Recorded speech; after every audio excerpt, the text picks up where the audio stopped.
Hi, once again, we want to welcome you to another of our series, Steps to Becoming a Successful Literature Evangelist.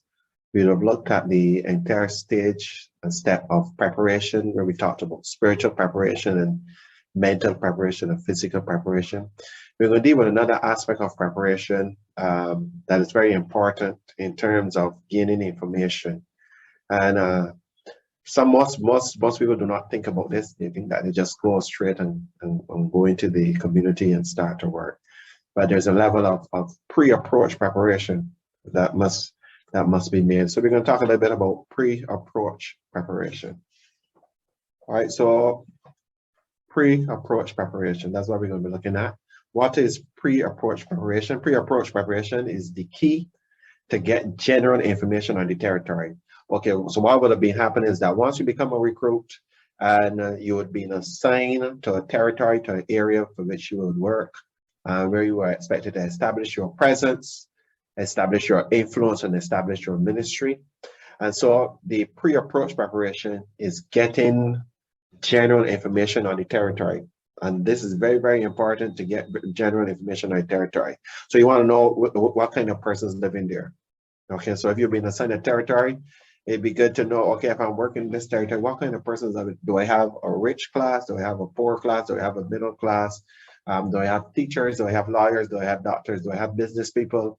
Do I have masons? Do I have artisans? What kind of persons are living there? That's very important, because based on the kind of persons living there, it helps you to establish how you will minister to that type of person, or how you would understand what the needs of that type of person will be, what they will consider to be their needs, because you will realize that in each class, there are different needs. The people put different things important. And so it's very, very important to know the kind of persons living there. You have to look at their social, their cultural, their religious and ideological aspects, what it is about them socially, culturally, religious. The number of people who are living in that area, that's another plus. And this information can begin by going through the area. We'll talk a little bit about that. Are there any businesses? Are there any companies in the territory? And what do these companies do? Sometimes you will have a company that's in an area, a pretty big company, and most of the persons from that area may probably be working in that company. And so all of these are things that you would need to have information. Is there a recreation center in the area? Why would you want to do that? Because you may want to be able to do a session which impacts the whole community, whether it may be a health class, whether it may be a session on presentations on different areas, and that you can invite them and be part of that recreation, to use that recreation center. And the means of transportation, do they bus? Do they catch van? Do they drive?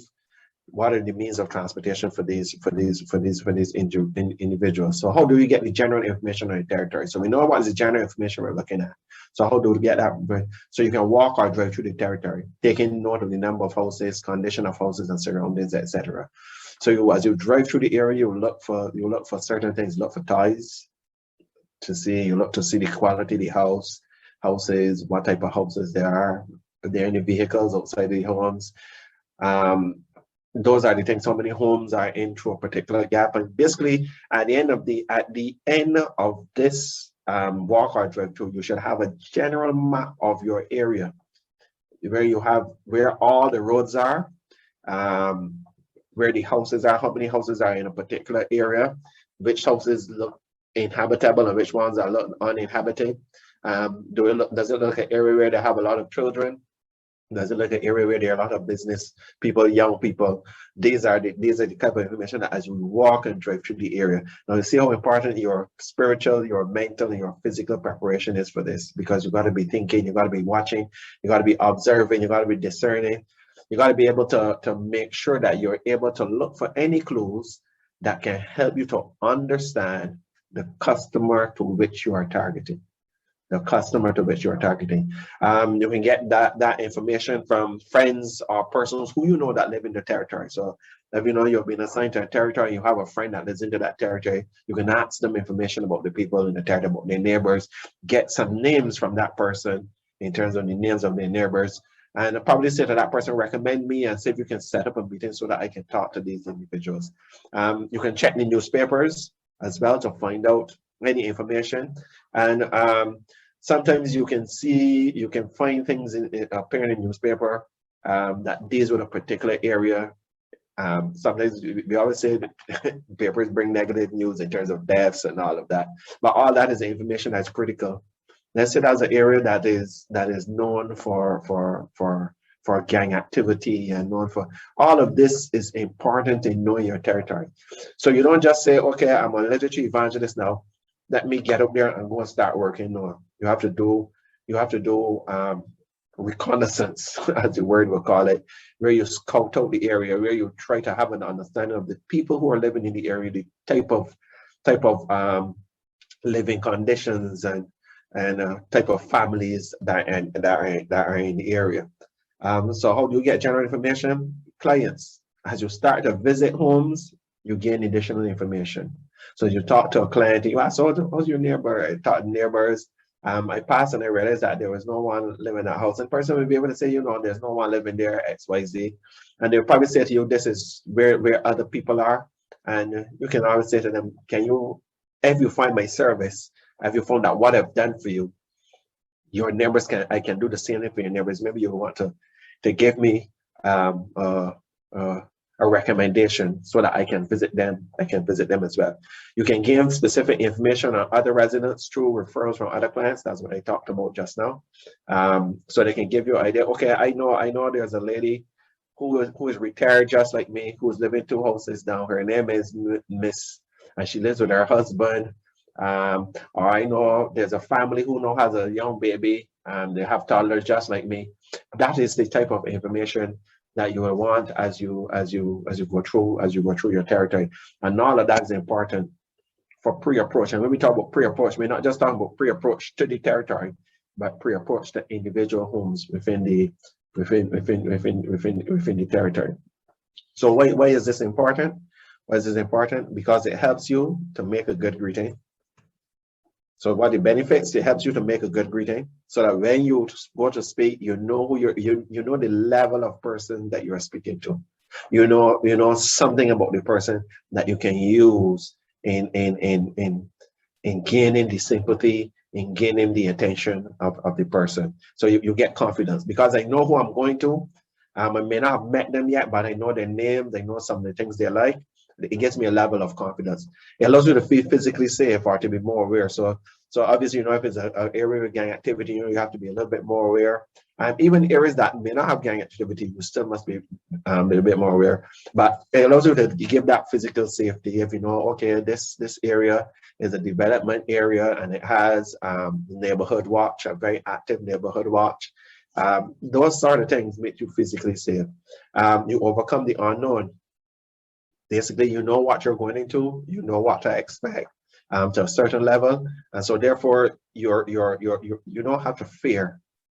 See, it decreases your fear level when you get this general information in territory, and it allows you to deal tactfully with the client.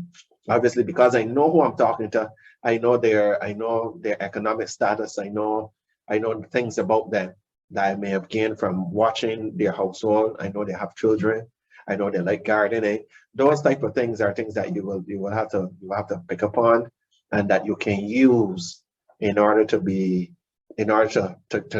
build a relationship with the persons that you are in the territory. What are the benefits? You act with courage and composure, and it says again, if you can come to a person and you can call them by their name and you can speak to them confidently, it gives importance to the person. Of course, it means then that you don't have to go through long interviews of trying to get information, because you would have gained that information from before. Finally, in summary, information is the master key to prepare for and achieve good interviews. Information is the key to successful call porters. Seek general and special information with all diligence. So as you prepare, you do your spiritual preparation, your physical preparation, your mental preparation. Most importantly, you must do this pre-approach preparation, which is getting to know the territory. Even before you knock on the first door, you just drive through that territory or walk through that territory, noting houses, and the different aspects of houses. You have to be very observant And more likely than not, that observance will come from your spiritual preparation, where you say, Lord, help me in everything that I will be of service to you. Let your my work rot in thee, which means that you'll be able to discern. The Spirit will be able to point to you certain things that can appeal to people, so that when you knock on that door, you already have an understanding or idea of the person who lives at that house. So that is very important, and I would encourage you to just take a day or 2 days to just go through that area, map your area out, how many houses there are, so that in mapping your area, you're able to know, okay, this is how many houses I want to be able to do in order to cover this area, how long this area is going to take me to cover. That sort of information you're able to glean when you have an understanding of the population and the type of people living in that area. So now we have gone past the preparation stage. Now we're going to be into the approach. How do you approach homes? How do you approach homes? How do you greet people? And that will be our next video. Looking forward to seeing you then. God bless. Father, we give you thanks for the privilege. We ask, Lord, that you will give us the spirit of discernment, so that as we go through our territories, that we will pick up and we will see things that will help us to be more confident, that will help us to understand our clients even better, and that we can be able to reach out, that we can be able to influence and build credibility, so that we can have a transforming influence upon their lives. Thank you for this opportunity once again. In Jesus' name we pray. Amen. Amen.